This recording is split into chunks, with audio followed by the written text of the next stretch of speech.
Hello, everyone, and welcome to the 25th ever Highlight Haven interview. My name is Matthew Heiserman, and today we are joined by a very special guest. He is the radio voice for JMU football, basketball, and baseball, as well as a sports director at Harrisonburg Media Group. Let me welcome Dave Riggert to the show. It's great to have you on. Hey Matthew, how are you doing, man? I'm doing good. How are you? I'm good. I'm good. I appreciate you having me on. Yeah, absolutely. Let's jump right into it. I just want to start by asking when you first knew that you wanted to work in the sports industry. Probably pretty early on. Once I got to college, I started out doing some business classes. My dad was a banker. My brother did insurance, and thought maybe I'd just go that route. But took some classes and thought that wasn't probably the best for me. So I had a friend from high school that was going to University of Nebraska when I was going there, and he's just like, "Hey, you love sports. Maybe you should stay in sports. Have you thought about sports broadcasting?" And at that time, I really hadn't, but took some classes and then kind of fell in love with it. And again, my family was big into sports growing up, so I played everything and did everything, and so just kind of was a natural fit to stay in sports and do that my entire career and just kind of stay with it. Yeah, and obviously JMU men's basketball just came off a 71 to 61 victory over ETSU. The Dukes are now 5 and 4 on the year. What were your main takeaways from this matchup? They got back to playing more like Coach Spradlin wants them to play. They played good defense in that basketball game, and that's something that he's been known for wherever he's been. When he was a head coach at Morehead State, they were really good defensively, and this team had struggled a little bit the first 8 games. They were inconsistent on the defensive side, but got back to kind of how he wants to play. Rebounded the basketball pretty well, but the one thing that was probably the most different from the first 8 games is they were more consistent and they were able to do what he wants to do offensively and be very efficient. They shot the basketball very well, almost 50%, and they hadn't shot it great. They had settled for about a bunch of threes early in the season against Norfolk State. I think they shot 42 threes. They shot 43s against George Mason. And they're a decent three-point shooting team, but they struggled in those 2 games especially, and just didn't shoot the basketball very well. So they got in the paint more. They only took 16 total threes the entire game against ETSU on Tuesday. So they were able to get into the paint and then kick it out if they needed to, or drive to the basket, got to the foul line much more. And they were much more efficient offensively. So I think that was the biggest thing for them. They played more of what Coach Spradlin, how he wants to play, and how he kind of foresees his team playing. Yeah, now in Eddie Rick's 4 games as a starter, he's averaged just over 5 points per game on lackluster efficiency. Are these recent struggles from Rick something to be worried about?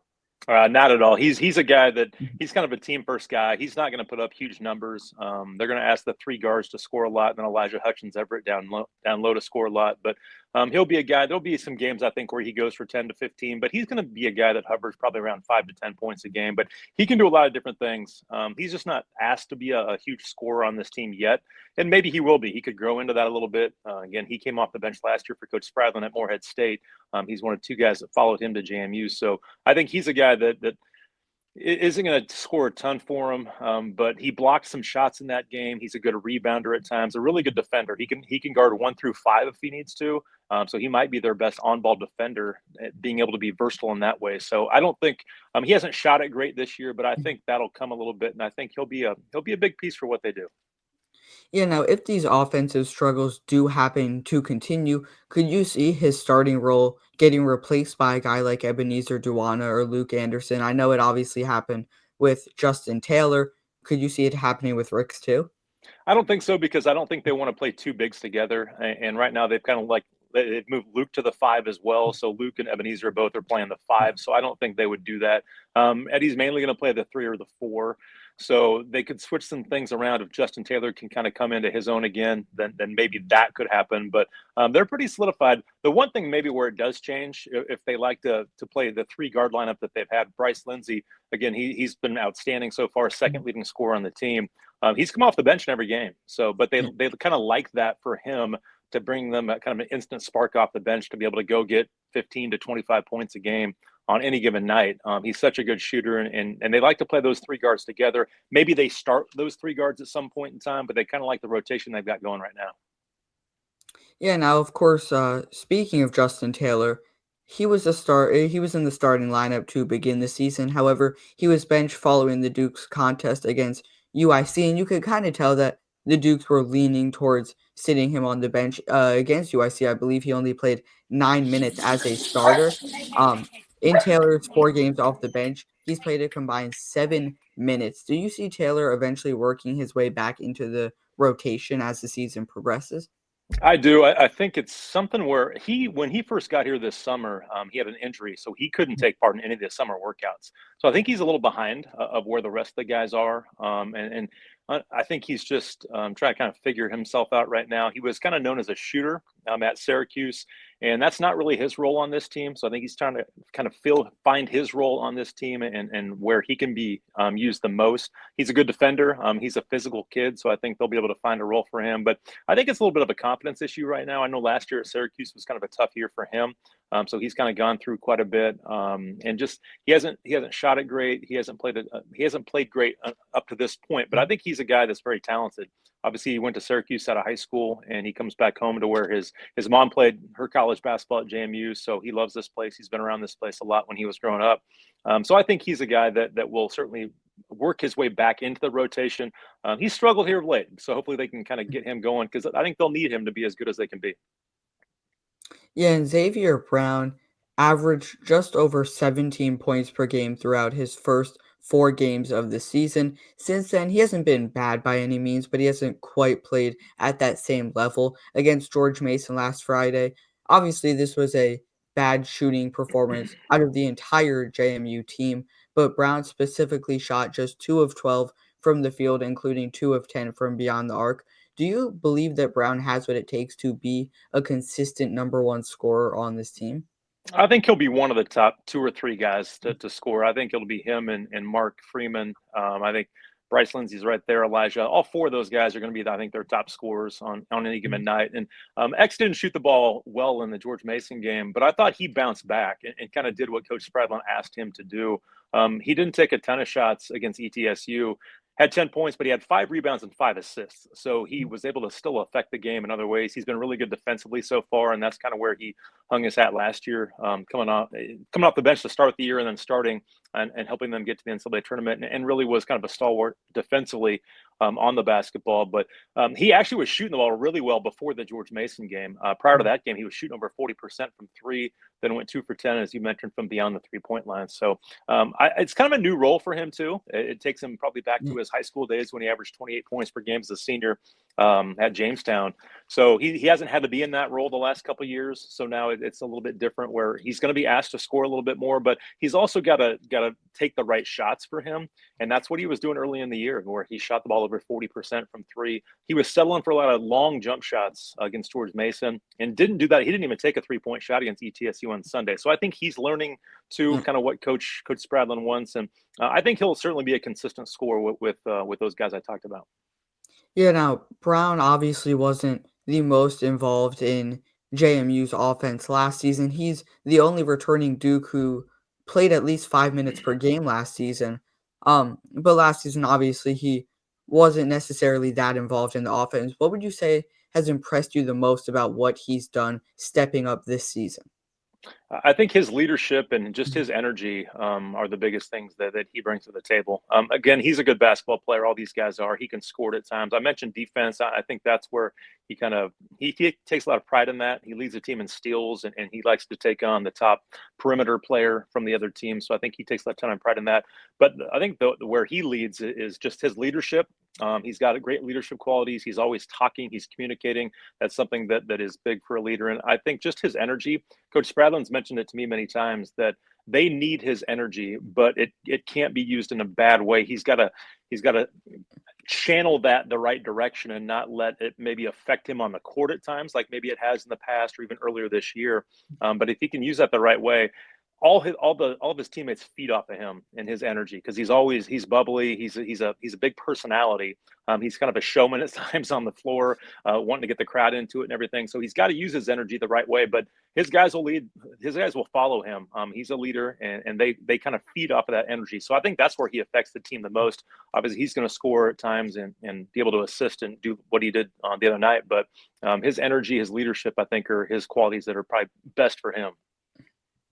Yeah, now I know you were kind of touching on this earlier, but I want to spend some time talking about freshman guard Bryce Lindsey, who, off the bench, as you mentioned, is averaging 14 points per game this season, including 4 games with over 15 points. Lindsey also hit 5 3-pointers in each of those 4 games. What would you say has impressed you the most when it comes to Lindsey's performance so far this season? He just really can shoot the basketball. Yeah. I was at a practice a couple weeks ago, and he literally the entire practice of all the shots that they take, he missed like 4 shots the entire practice. I mean, he is such a good shooter. He's a really good offensive player, but they knew that coming out of high school. I talked to him a couple weeks ago as well, and he always has been able to shoot the basketball. So I think they knew he's an elite offensive player that can score off the bounce at times, that really shoot it. But I think the area where he's grown the most is the other aspects of his game. Everybody knew that he could score it and everything. He only played 8 games at Texas A&M last year, but he's become a good defender. He's averaging 2 assists per game to go with how well he shoots it. So he's been able to kind of adapt to what Coach Spradlin wants. And I saw him in summer workouts, and Coach Spradlin was on him pretty bad. He was all over him to try and get him to kind of maybe break some old habits Mhm. on how he wants it. And I think he's come the furthest for any player from the summer when they first got here and did pickup games and he was out there. I think he's come the furthest of anybody on this team, and it's showing in his play. He's been really consistent. He only had 4 shots and had 4 points against ETSU, but they didn't need him that much. But again, he had the tremendous game against UICU, and he shot 10 of 11 and didn't miss a shot in the first half of that game. So he's an electric player that I think they'll ask a lot from him throughout the year, and he's getting starter minutes off the bench.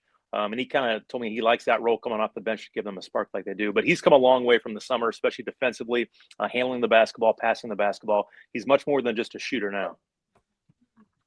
Yeah, and if Lindsey continues this same level of production, do you think he'll end up working his way into the starting lineup? I know JMU has a pretty dynamic backcourt right now with Xavier Brown and Mark Freeman, but do you think he'll kind of work his way in there, or do you think JMU's happy with the role he's playing right now off the bench?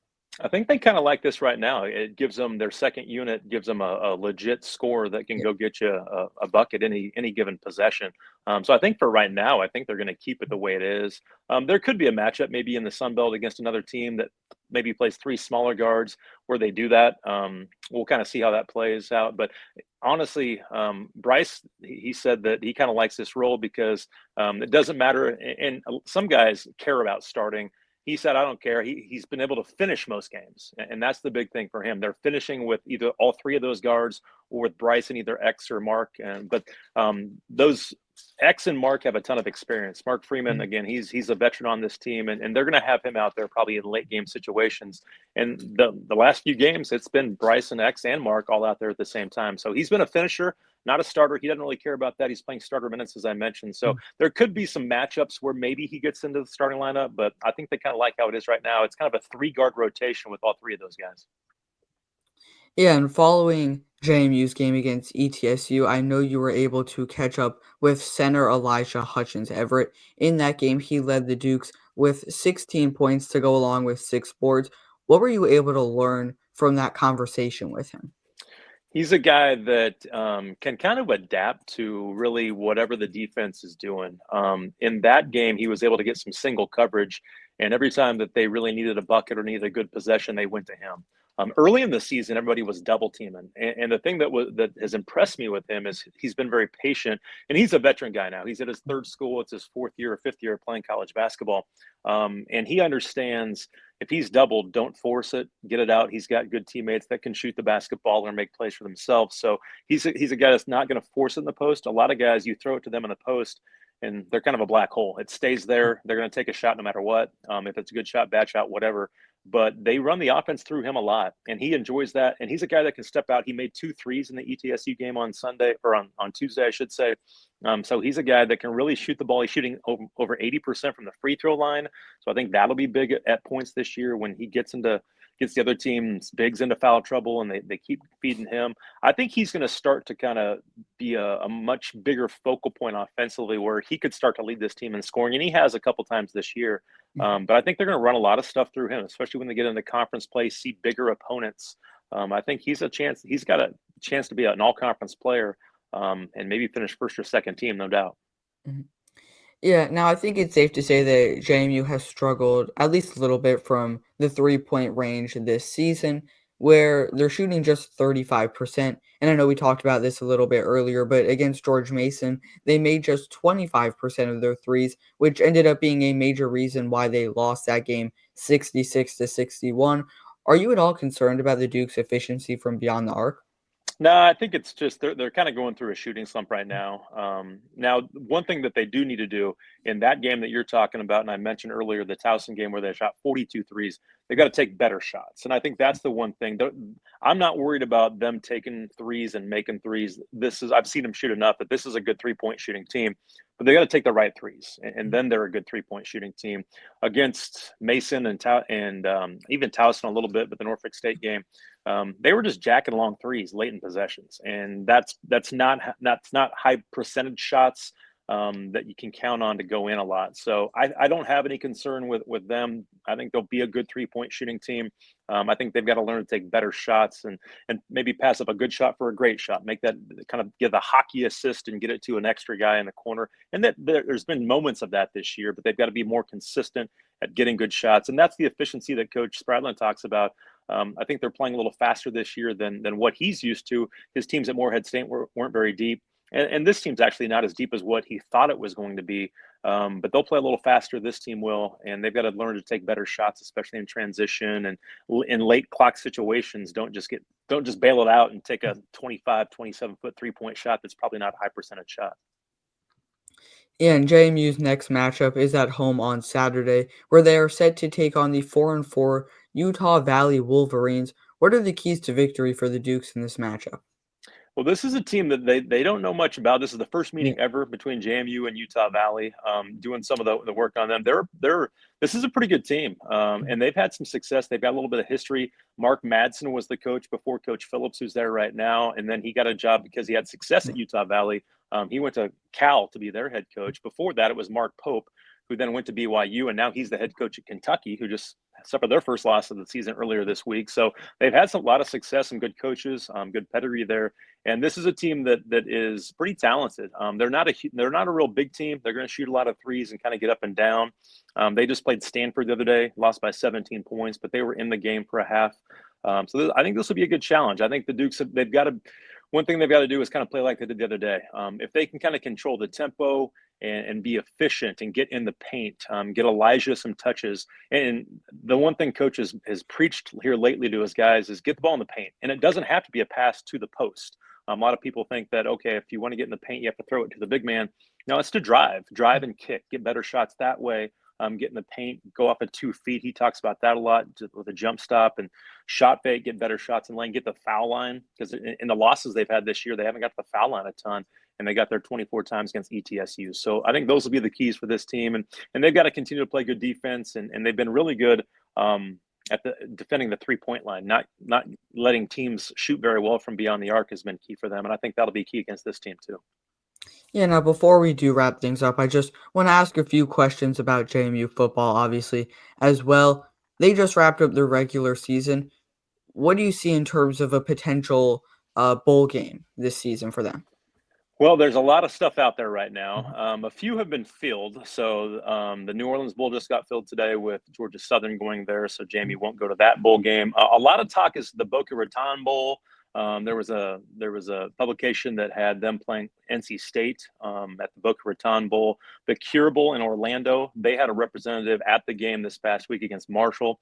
So I think those are the two bowls that a lot of people are talking about right now, where JMU could go. But again, it's kind of all up in the air right now on who's going to go where. But I think it'll probably be somewhere around that area, the 18th or the 20th. I think are those dates for those games. But I think the Boca Raton and the Cure Bowl are probably the landing spots for the Dukes. But again, I have no insight, no idea. That's just kind of what I'm Yeah. hearing around the grapevine.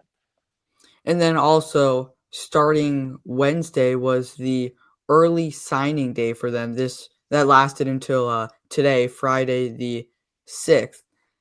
The Dukes made a total of 15 signings, I believe. What's your thoughts on all the moves that they made? Good signings. It's hard to tell sometimes because again, these are all high school kids. The one thing they did do was go after guys that are coming from winning programs. I think Mhm. 5 of them, if I have it right, won state championships of the 15. So they come from winning programs, are used to winning. I think that does matter. If you're a really good player that's been on a bad team and is used to losing, I think that can cause some problems. But they've got a lot of guys that come from winning teams, a lot of guys with all conference honors. And the one thing that again, the previous staff kind of started this when they made the move from FCS to FBS, is that they were starting to get higher level athletes, guys that have 3 stars next to their name. Because again, obviously people care about the stars and the rankings and everything like that. And almost all of the guys that they signed in this early signing period were 3-star guys. So Yeah. that, I mean, that's a big deal to get guys that are getting offers from a lot of other group of 5 schools, but also a lot of these guys are getting offers from some Power 4 schools. And so they're competing. And Coach Chesney even mentioned this during his press conference on Wednesday, that they had 3 players flip.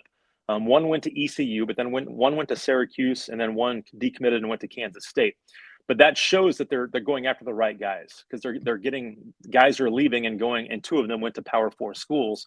So they're going after the right type of players, the right talent. If they're going to a school like that, then again, that's the type of player they want to get, that caliber of player. Now, again, time will tell to see how this class is. It looks good on paper. Good offensive linemen, good defensive linemen, a couple of receivers that are very dynamic, a couple of skill guys. No quarterbacks in this group. There's one running back. No linebackers, so I think they like some of the young linebackers they have. But this will be the first wave of new players for the Dukes, and some of these guys we probably won't even hear about them for a couple of years. There could be a few that make their name. I think we saw 4 true freshmen play this past year for JMU. So most of these guys probably won't even play next year and might redshirt.